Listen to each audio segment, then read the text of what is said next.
Today's guest on the Magic for Life podcast is Rand Fishkin. Rand is the author of Lost and Founder, a painfully honest guide to the startup world. After building and growing SEOmoz in 2018, he founded Spark Toro, a software that helps you instantly discover what your audience reads, watches, listens to, and follows. Rand is known for his popular blogs and regular Whiteboard Friday series, watched by tens of thousands of marketers each week. We're super excited to have him on the show today, so let's cue the intro and jump right in. I've spent the last 20 years studying, teaching, and coaching people to find their greatness and take their lives to the next level. Along the way, it's become evident that emotions are at the root of everybody's successes and failures. Worry and fear are the enemies, and it's time to forge the armor and earn the tools to overcome the two things that could single-handedly destroy your future. Hi, my name is Michael Johnson, and I'm a life coach, a peak performance trainer, and I'm the emotions guy. It's time to take back control of how you feel, control of how you act, and control of how you experience life. It's time to become a lifer, a new breed of overachiever focused on living every minute to its fullest. We are responsible for how we feel, and no one and no thing can make us feel anything. Emotional mastery is our journey, and emotional education and intelligence is the key. We are lifers, and this is Magic for Life. What's up, lifers? Michael Johnson here with the Magic for Life podcast, and I'm excited that you joined us today because we have a very special guest, Rand Fishkin. Thank you so much for joining us today. My pleasure, Michael. Thank you for having me. Absolutely. And I'm excited. I've been excited for this interview. We had to kind of juggle it around because some other circumstances, but I'm excited to finally have you here and have you chat with our audience today. Yeah, likewise. So you've been up to a lot of things. You've done a lot of things on your journey. You have quite the story, but better for you to tell it than me. So why don't you give us some backstory and kind of give us an idea of how you got to where you are today and kind of what you're up to these days. Sure. Yeah. So I think I'm most well known for starting a company called Moz, which today is a $50-ish million, couple hundred employee software business in the SEO world, search engine optimization. It is based in Seattle, which is my hometown, but it's like most software businesses becoming very remote centric. The last couple of years, so I left Moz a couple of years ago after having stepped down as CEO a few years before that, and started a new company called Spark Toro, which some folks might be familiar with. And that company also in marketing software, but not SEO. This company is around audience intelligence. And then in addition to my companies, I do a lot of public speaking and, well, prior to COVID, a lot of travel. And I do quite a bit of blogging and writing. I am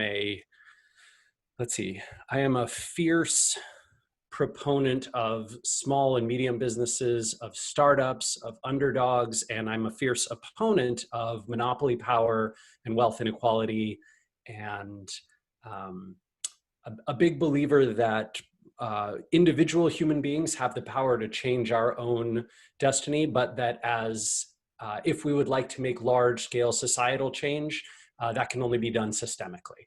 And so I advocate for a lot of those sorts of issues, mostly, privately through my blog and Twitter account and those sorts of things. But I'm reasonably well known and well followed, and occasionally get emailed conspiracy theories about why I'm evil and wrong, which is delightful too. Must mean you're doing something right, Maybe. Yeah. Scholars are divided. Yeah, no doubt.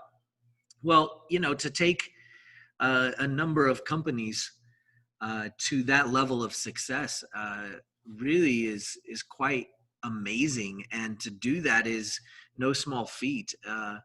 Tell us a little bit about how you managed to do that, not only once but twice over. That's a pretty big accomplishment. So, this could lead us down another rabbit hole, but interestingly, let's see, I think the fascinating part, and I'm sure this is true for many entrepreneurs who are listening as well, is that I think externally, Moz by many people is considered a very successful company. However, that is not true if you are an investor in Moz or a shareholder. And that is because the requirements of venture capital are essentially, you sort of try and become $1 billion unicorn or die trying. And Moz is a sort of stuck in the middle company in that it's not quite at scale enough to have an IPO or a multi-$100 million, billion-dollar sale, but it's not dying, right? So like it won't go away and stop annoying its investors, Right. and so for that reason, right? The last, gosh, I guess 5-ish years, it has a growth sort of plateaued at that company, and it has been struggling to get to sort of a place that would be interesting for an exit for its investors. I think the weird part, the very, very weird part is Moz is probably further away from being considered a success based on the criteria that's required from its investors than Spark Toro is from being a success for its investors and founders, which there's only 2 of us. And we do have some private angel investors, but Spark Toro is launched 3 months and 5 days ago, and Wow. it's not doing amazing, right? It's I don't know, somewhere in the range of $27,000 in monthly revenue, and a couple hundred customers, 1 or 2 people signing up every day, but because of the structure that we chose, because of the path that we took, which is not institutionally backed, which is not venture, Right. our pathway to becoming profitable and then paying back our investors and then being a successful investment for them and a wonderful place to work for us and a great solution for a bunch of customers is so much closer than Moz is to its goals. I don't know. If I had something that I could share with entrepreneurs, it is we, especially in tech, especially in startup world, we have to stop focusing and worshiping the venture capital backed environment, right? It's Oh, this yeah. whole disgusting, disturbing, tax dodge, sketchy world that prioritizes growth over everything, that is happy with one success among 100 failures, that furthers income inequality, that creates monopolies, that prevents competition, and then tells us, the rest of us, that we're lifestyle businesses. How adorable, you cute little nothing who couldn't compete in the real world. Right. Why don't you go play in your playground, right? It's that dismissive attitude that's used to perpetuate this power structure that we shouldn't tolerate. So I've lived both sides of it. Yeah, it's crazy. And what a side. I mean, often I think a lot of our listeners are in Spark Toro's side of things, right? They're not looking to get Yeah. the IPO, and they're not looking to get that massive investor company. I They're should have listened to this podcast 15 years ago. Where were you? not here 15 years ago. No, but that's great. I mean, like, and looking at Spark Toro, it's fascinating in itself, and I can see where the direction of where it's going is amazing. The information on it is ridiculous, and the more I looked at it, the more I was excited to get more into it. Yeah, it's fun. I feel like, can you talk to us a little bit more about Spark Toro and what, I mean, like, I don't even understand how you even got to a point where you were like, hey, let's create that. I mean, it blew me away. And tell us what it is, tell them what it is, our audience, and then how you even got to that place, because it's pretty ridiculous. Sure. I'll take the second part first. So in my previous career at Moz, I helped lots and lots of early stage companies, lots of small businesses, lots of startups. And consistently ran up against this problem that if people weren't already searching for the product or service that you were making and offering, it was really difficult to figure out how to do online marketing, right? Your job essentially then, Michael, becomes, I need to go figure out who my audience is, and then find what they pay attention to, and then figure out the messages that resonate with them and go tell those messages in those places so I can reach them, so they will hear about me, so that they'll come to my website. Right. And that, the most pernicious, most challenging problem in that set, consistently for me and a bunch of companies that I worked with and helped, was how do I figure out where my audience pays attention? Right? What podcasts do they listen to? What YouTube channels do they subscribe to? What websites do they visit? What blogs are they following? What email newsletters do they get? What social media accounts do they follow on all these, various channels? And getting that information is next to impossible. Like, it's just so darn difficult, right? So we saw a lot of people do some savvy things. They ran surveys, they had interviews, right? They tried to do a lot of like lookalike audiences with Facebook, and they tried to match up the job titles and descriptions or passions and interests of their audience with like things that maybe ranked well in Google or whatever it was, right? And this was a poor substitute for really good information, but you do what you can. And then we saw a few very sophisticated, very sophisticated large companies had their engineering teams build crawlers to essentially take the social profiles of their customers, right? So they'd take, for example, like an email newsletter list, right? Or a list of all the people who'd bought from them Right. In the past 2 years or whatever, right? They'd take this few thousand email addresses. They'd plug it into something like Full Contact or Clearbit, get out all the social URLs, right? So it'd be like, oh, here's Michael's whatever Twitter profile, here's his LinkedIn, here's his, Reddit account, here's his YouTube, blah, blah, blah, blah. Then they'd crawl all of those sites, all of those profiles on all those social accounts, and they'd aggregate them and build a giant Venn diagram in Excel or whatever to say, oh, here are the things that our audience talks about the most, follows the most, pays attention to the most, subscribes to, listens to, etc. And Casey and I thought, that's genius. Yeah. That is so much more legal than stealing all their phones and logging into them. But you're essentially getting the same data, right? Yeah, right. You get it. Not everybody's profile is public, but that doesn't matter. You don't need everybody. You just need a representative sample set. Sure. It's sort of like, it's like election polling. Most of the time, if you're 2 or 3 percentage points off, it doesn't matter all that much. Right. 2016 being the exception. But this process is essentially what we replicated with Spark Toro. We were like, small businesses can't do this. Agencies can't do this. Consultants can't do this. Most marketers don't have the ability to assign a team of engineers to go build this system just for them.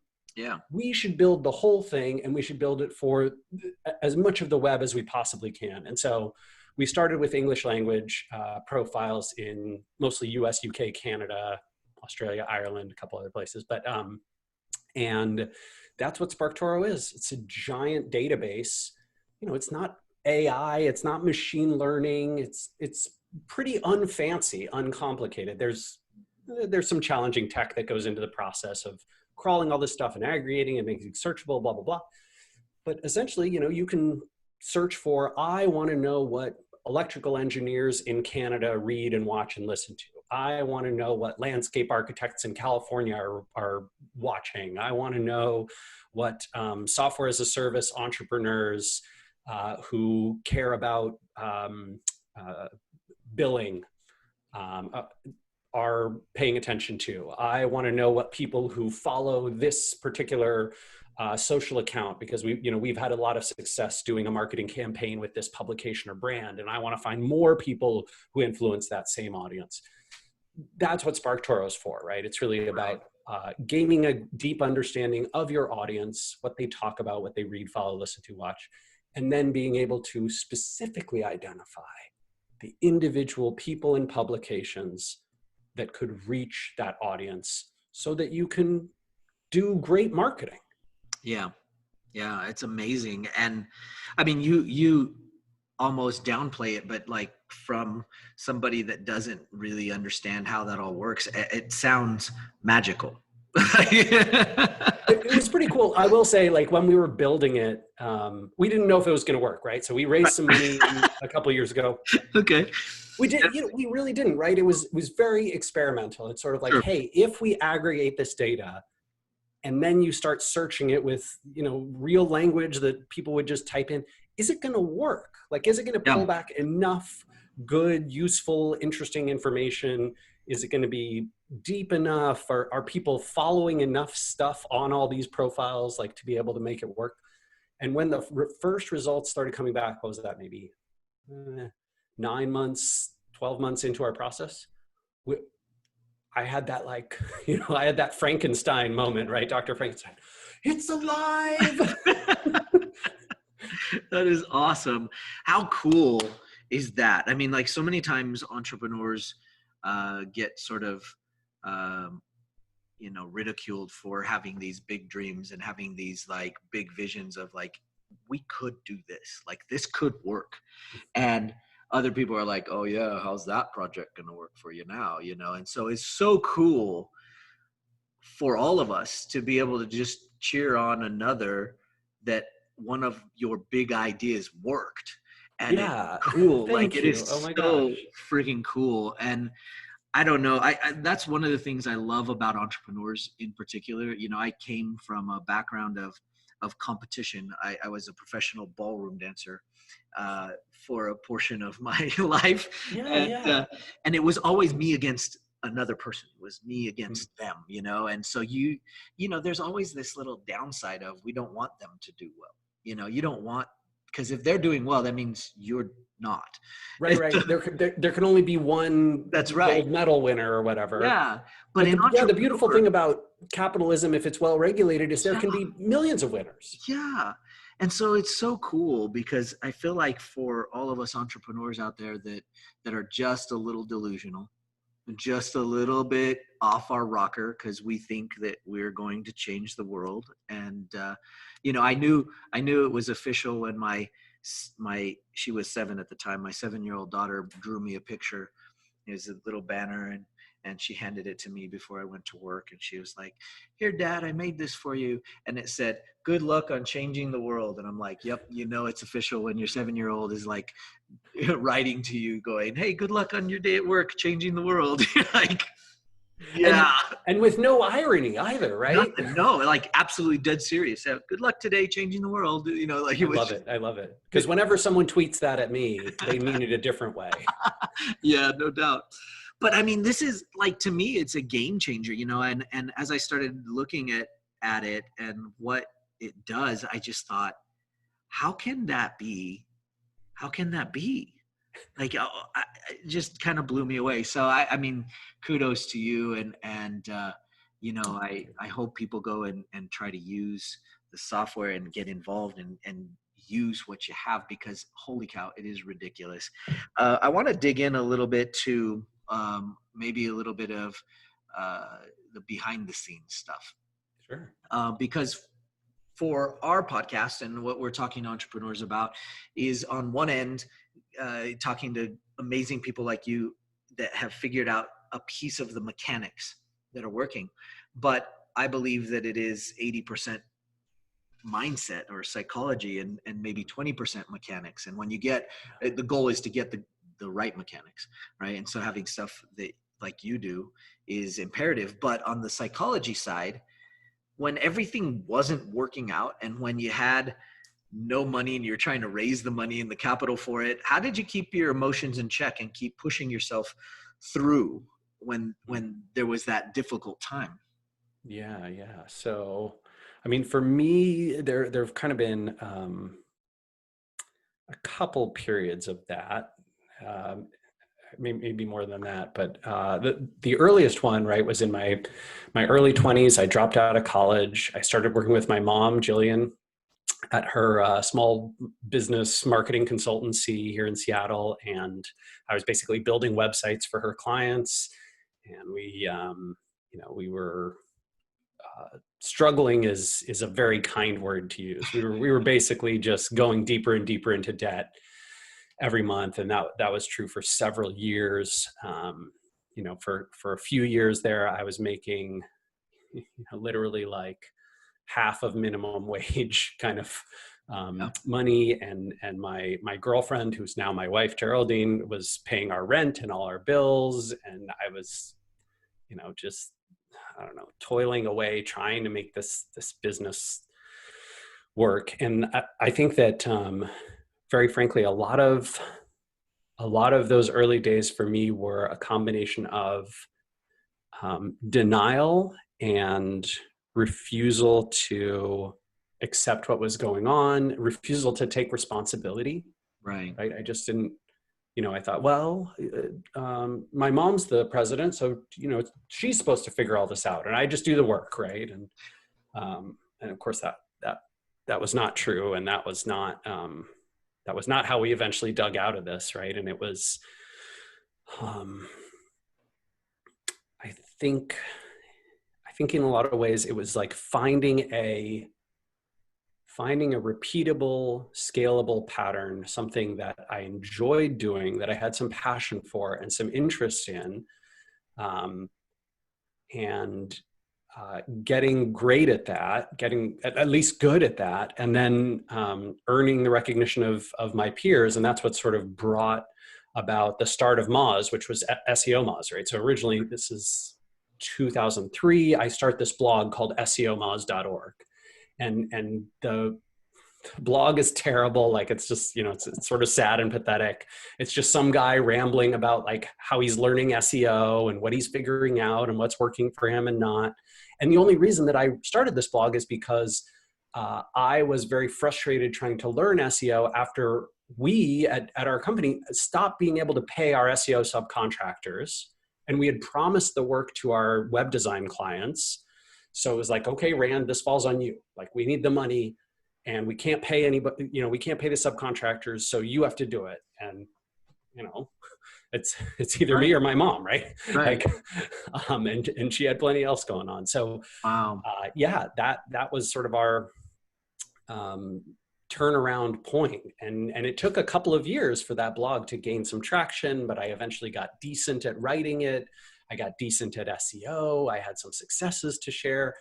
And SEO was a great place to be, right? This was a time when everyone thought SEO was snake oil, and nobody believed it was a real marketing practice, and right. The industry was very, very nascent.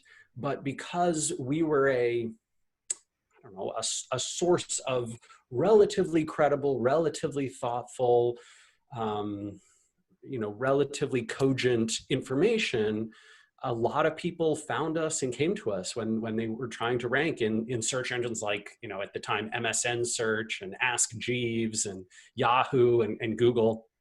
And then, of course, like, Google sort of wins this battle over the next couple of years. And in 2007, Moz launches software for the first time. And because we had built up this base of people who subscribed to our blog, right, who knew us, liked us, trusted us, wanted to support us, thought we were, a good source of information, a ton of them tried out the software, right? They subscribed to this nascent subscription business. They PayPal'd us $29 every month, right? And by the middle of that year, we were making as much from our software subscription as we were from the consulting business. And we went, oh, holy shit, wow, we're on to something. Yeah. Right. And so that, that was kind of a big turnaround for us. And I remember, a couple investors reached out and said, hey, we think this is exciting. Would you ever want to turn this into a venture-backed business? And of course, I had the naivete of sort of, I don't know anything about venture, but it sounds exciting. And like, these important business people who have these fancy jobs and amazing connections, like, they're interested in me. This is so exciting. Right. And, so we raised was that 1.1 million at the end of 2007. And, wow.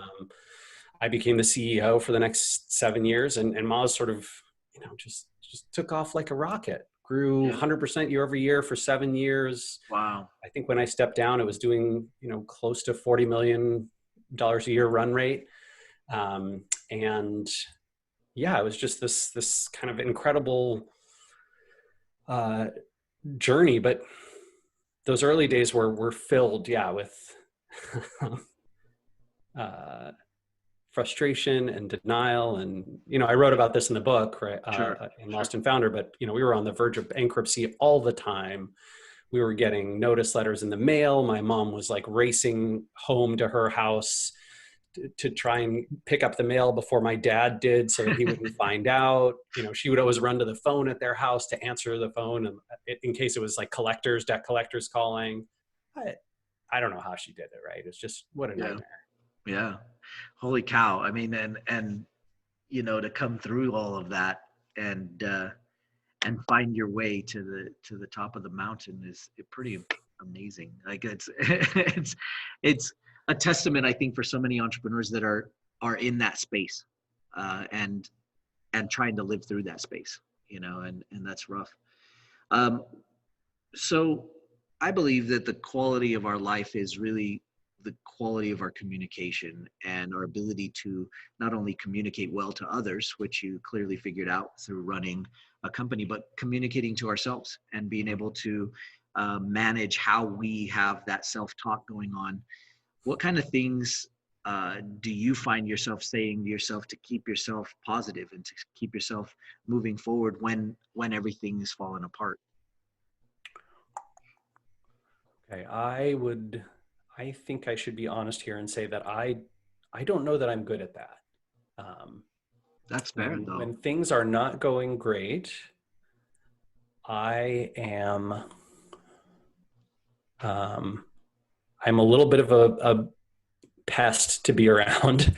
And I can also be quite pessimistic. I can be, I get in a mood for sure. And I don't know that I have a great answer for that. I haven't figured out how to have a great internal, positive sort of mindset. I will say I do better with others. So if and when I'm communicating with other people or I'm trying to help someone else who's going through this, that tends to work much better for me Right. versus trying to manage my own psychology. Yeah. Well, I mean, that in itself speaks volumes, because I think oftentimes people think that they have to have it perfect before it's going to work out. And I don't think that's the case, No. I mean, I'm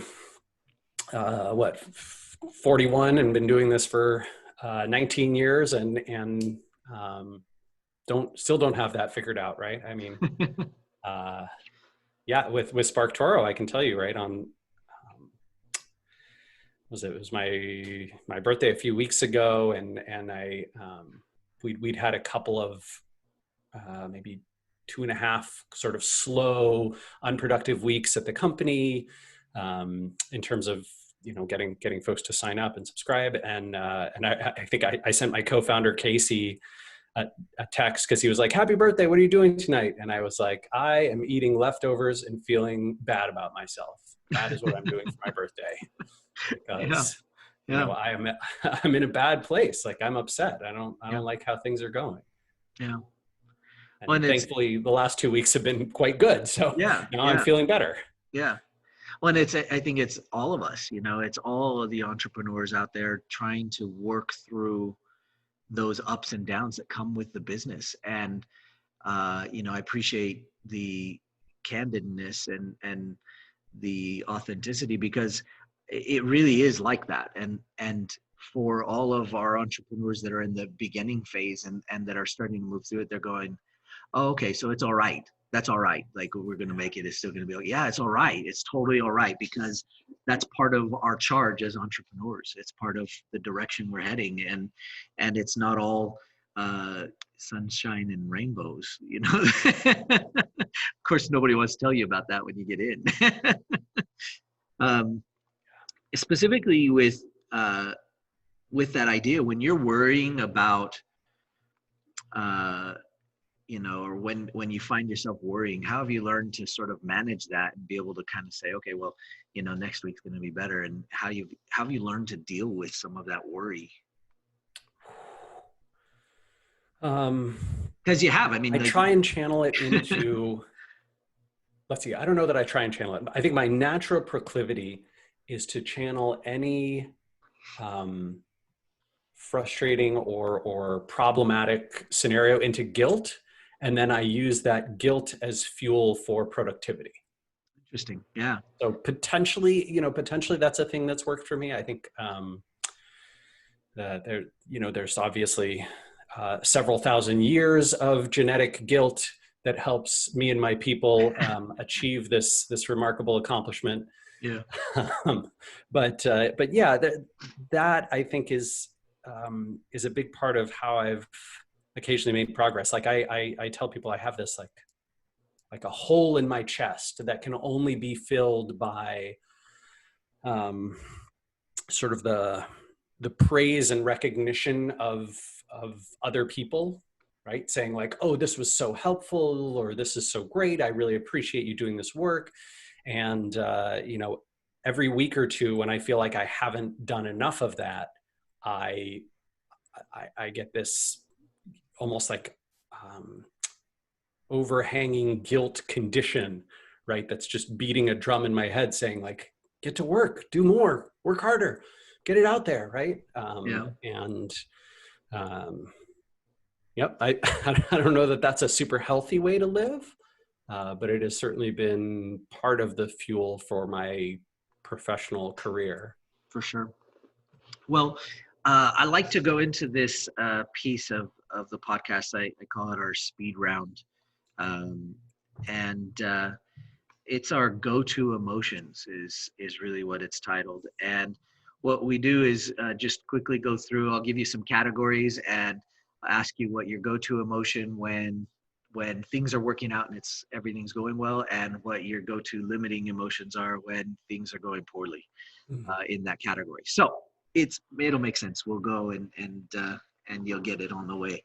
So in business, when things are going well and everything's good, what's your go-to emotion?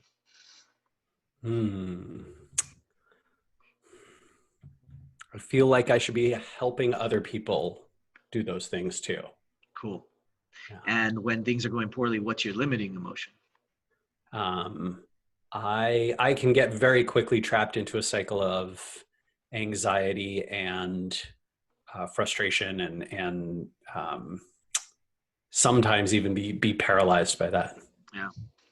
And in partnerships that you've had along the way, what's your go-to emotion when things are going well?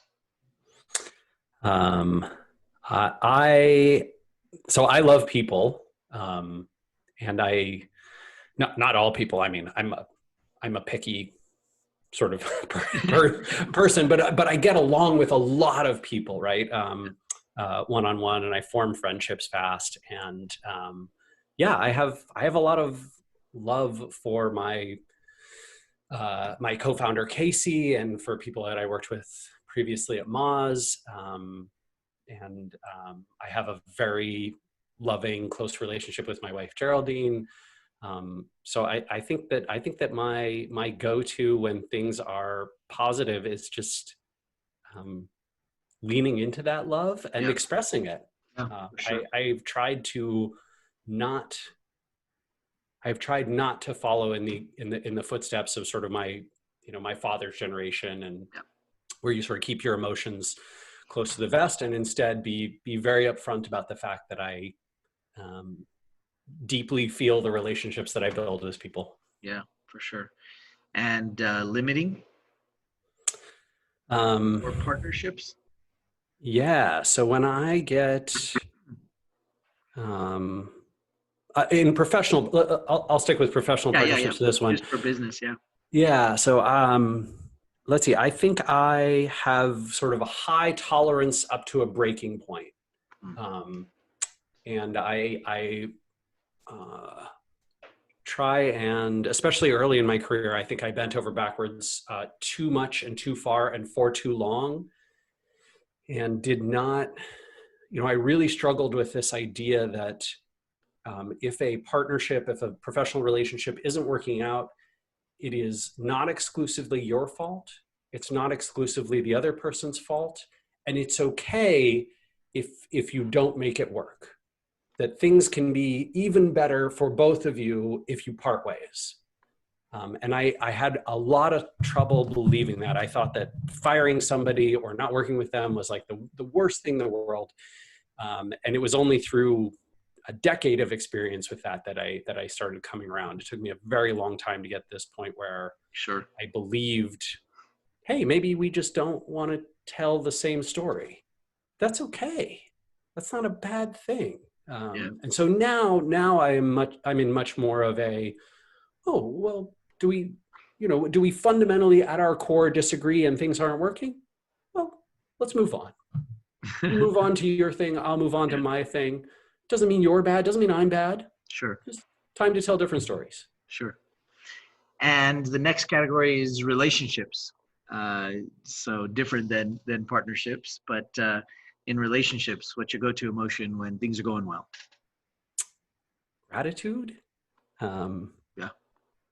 Yeah. And when things are going poorly, what's the limiting? I still definitely blame myself a lot of the time in those cases. So I don't know exactly what to call that. Some combination of overactive personal responsibility and guilt, perhaps projecting something that's out there. Right.